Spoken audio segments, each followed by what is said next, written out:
ধানের কি অবস্থা এই বছর আমরা বগুড়াতে ধানের কি অবস্থা? ইনশাআল্লাহ অন্তত 40 বছরের এক বছর, বিগত 30-40 বছরের ভিতরে কাজ হয়নি তো।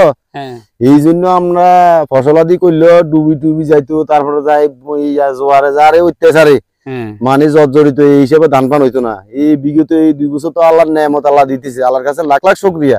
আর যে চেয়ারম্যানের কারণে হয়েছে, চেয়ারম্যানরা দোয়া করি। আসলে এই যে রাস্তাঘাট হওয়ার কারণে তো এই বছর এই ধরনের ফসল। হ্যাঁ, রাস্তাঘাট হওয়ার কারণে এই ধরনের ফসল। আর আরো যদি সামনের দিকে আরো হয় বা আমাদের আরো উপকৃত হইতেছি আমরা, মানে খুশি আমরা খুশি, বগুড়াবাসী ইনশাআল্লাহ খুশি। এবার ফসল তো এই বছর আর কোনো আবিদ নেই, আল্লাহ দরবারে নেয়ামত, আলহামদুলিল্লাহ আল্লাহ নেয়ামত দিছে আমাদের জন্য। মানে আমাদের এলাকাটা আরো উন্নত হোক, আমরা ফসলাদি আরো বেশি যেন উৎপাদন করতে পারি। আসলে দর্শক দেখেন ধানের যে আসলে ধান কি বলবো, আর বলার কোনো ভাষা নাই। এগুলা দেখেন যে আল্লাহর নিসাতে কিন্তু কৃষি ভাইদেরকে ধানগুলা দিচ্ছে। কখনো আর আমাদের এই বগুড়ার মানুষ এরকম ধান আর কখনো দেখে নাই, কিন্তু এই বছর রেকর্ড করছে যে ধান। কিন্তু আসলে আমাদের এখানে, আচ্ছা এখানে আমরা এখানে তো আজীবন দেখতাম বগুড়াতে লবণ পানি থাকতো, বেরিবেতা ছিল না, তারপরে কিন্তু খালি যে ছাইয়া আছিল, তারপর রোড ঘাট তেমন আসিল না, অপরিবেশ আসিল। যাক আলহামদুলিল্লাহ, তো এই বছর যে ধান পাইছে কৃষি ভাইয়েরা কিন্তু অনেক আনন্দিত। এরকম এই আমাদের এই হাতিয়া সরকিনে পশ্চিম বগুড়াতে বিশেষ করে এগুলাতে সবসময় কিন্তু লবণ পানিতে থাকতো। এখানে কোনো ফসল হাতে কিছু হইতো না। আসলে গরুর জন্য নাড়া পর্যন্ত তারা নিতে পারে না। এক সময় দেখা গেছে যে এখন যে ধানের ফসলগুলা দেখতেছেন, এগুলো আসলে কি বলবো, বলার কোনো ভাষা দেখতেছি না আমি। প্রচুর ধান আমাদের এখানে, প্রচুর ধান হয়েছে ইনশাল্লাহ। কানিতে কত গুণ ধান হইতে পারে? কানিতে 80-90 মন পর্যন্ত, কুয়াতে 1 মনের উপরে নেমে যাবো। কিছু জমিনে কুয়াতে 1 মন 80-90 মিন পর্যন্ত হয়েছে। আল্লাহ বাঁচালে কানি জমিনে 90 মিন পর্যন্ত হয়েছে। আলহামদুলিল্লাহ, আল্লাহর দরবারে এই নিয়ামত আদায় করার শেষ নাই। আলহামদুলিল্লাহ। আসলে দেখেন তাদের মুখ থেকে কিন্তু এই দানাগুলো তো আপনাদের। হ্যাঁ আমাদের, এটা আমাদের, এগুলো তো আপনাদের দান। হ্যাঁ এটা এই ইন্ডিয়া এই ফ্রয়ের কানি 2 কে নিয়েছে, আঙ্গো সাহায্যতে 2 বের, এই 2 আমনগো এই 2 জনের। হ্যাঁ আসলে ভাই ধান হাই কিরকম খুশি? আপনি খুশি আল্লাহর দরবারে সাফ হওয়ার কিছু নাই। হ্যাঁ খুশি আছেন? হ্যাঁ খুশি।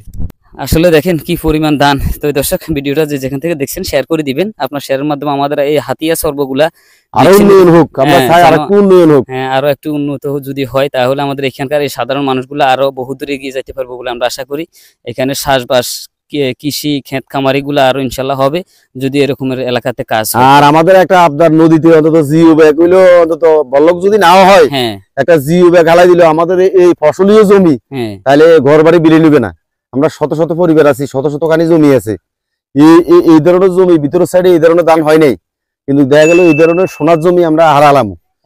সাধারণত মানে তেমন না, খসকাই ভাঙে ওই শিবের কারণে, শিব আপ ডাউন করার কারণে দ্রুত আসে, তো এই কারণে একটু কুলুদি খসকাই ভাঙে।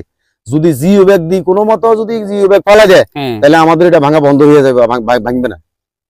আসলে দর্শক তাদের অনুরোধ, এখানে আমাদের আসলে পশ্চিম বগুড়াটা বেশি ভেঙে যাচ্ছে ঢাকার লঞ্চ দ্রুত টানার কারণে এবং নদীর কিনার দিয়ে যাওয়ার কারণে।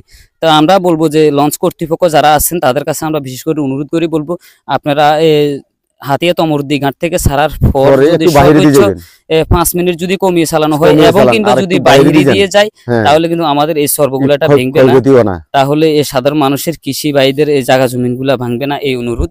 আর আমরা বিশেষ করে অনুরোধ করে বলতেছি যে আমাদের হাতিয়ার মান্যগণ্য ব্যক্তি যারা আছেন তারা যেন এক নজর আমাদের এই দৃশ্যের দিকে তাকা, তাহলে আমাদের এখানে জিও ব্যাগ হবে বলে আমরা আশা করি। 100% আমরা আশা করি আমাদের জিও ব্যাগ হবে। আমাদের শত শত কানি জমি বাঁচি যাইব, আমরা অত কাচ্চা বাচ্চা লই চাষবাস করি, বাদুয়া খামু, এই আশা ভরসা নিয়ে আমরা এখানে আছি। এই শত শত পরিবার আছে, শত শত কানি জমি আছে, এগুলো বাঁচি যাব সাধারণত সরকারি কামের জন্য। তো তাদের কাছে আমাদের একটা বিনীত অনুরোধ যে অন্তত বহু দেশে বহু জায়গায় শুনছি বল্লক হইয়া, মানে বহু দেশ যেমন মনপুরা চতুর্থ সাইডে বল্লক দিয়ে মনপুরারে ধরেছে। এখানে বল্লকও লাগে না, আমরা যে বাংলার ভাঙ্গা এটা জিও ব্যাগ দিলেও যথেষ্ট। শুধু তো জিও ব্যাগ দিলেও যথেষ্ট। আসলে দর্শক ভিডিওটা শেয়ার করবেন যে যেখান থেকে দেখছেন, যেন আমাদের এখানে কিছু জিও ব্যাগ দেওয়া হয়। তাহলে আমাদের এখানকার মানুষের এই সাধারণ মানুষগুলোর জায়গা জমিগুলো ভাঙবে না, তাদের ফসলি জমিগুলো ভাঙবে না।